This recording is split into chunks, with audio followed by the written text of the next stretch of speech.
अस्सलाम वालेकुम। कभी कभी कुछ कहानियां ऐसी होती हैं जो बज़ाहिर तो बच्चों के लिए होती हैं, लेकिन उनमें छुपा सबक बहुत गहरा होता है। लबूबो का साया भी एक ऐसी ही कहानी है।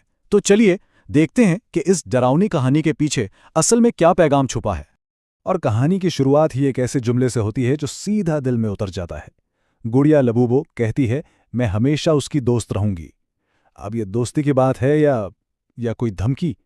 बस यही जुमला है जो हमें फौरन इस कहानी की पुरस्रार दुनिया में खींच लेता है। तो कहानी कुछ यूं शुरू होती है कि दो बहन भाई हैं, अब्दुल्ला और फातिमा। एक दिन वो अपने गांव से ज़रा हटकर एक नई जगह खेलने निकलते हैं और रास्ते में उन्हें खिलौनों की एक ऐसी दुकान नज़र आती है जो बिल्कुल सुनसान पुरानी सी है। और सबसे अजीब बात यह है कि उन्होंने इसे पहले कभी वहां नहीं देखा था। जैसे ही वो दुकान में कदम रखते हैं, फातिमा की नज़र एक खास गुड़िया पर पड़ती है और बस वो इस पर जैसे फिदा हो जाती है। लेकिन अब्दुल्ला को कुछ ठीक नहीं लगता। उसे गुड़िया की वो मुस्कुराहट जिसमें उसके दांत दिख रहे थे, कुछ अजीब सी लगती है, कुछ बेचैन करने वाली। और यहां आकर बात एक अहम मोड़ लेती है।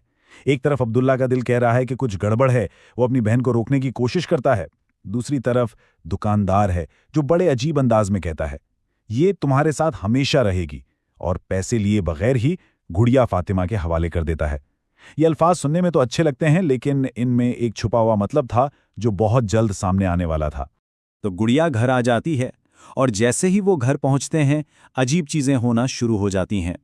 और यहीं से ये बात साबित होने लगती है कि अब्दुल्ला का शक बिल्कुल ठीक था।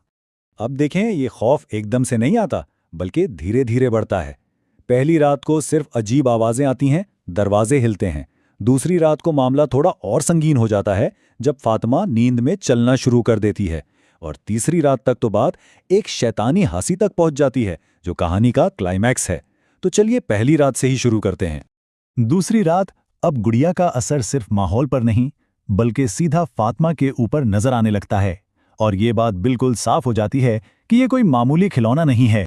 जरा सोचें, अब्दुल्ला अपनी बहन को नींद में चलता देखता है, उसे रोकने की कोशिश करता है, लेकिन फातिमा पर कोई असर ही नहीं हो रहा। और इस सब के बीच अंधेरे में लुबूबू की आंखें चमक रही हैं। ये वो पहला वाज़े इशारा था कि कोई माफौकुल फितरत ताकत काम कर रही है।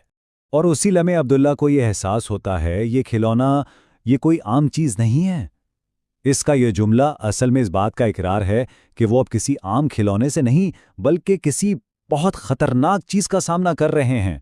तो अब हम कहानी के सबसे अहम हिस्से यानी क्लाइमैक्स पर पहुंच गए हैं।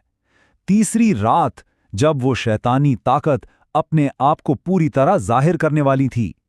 और यही वो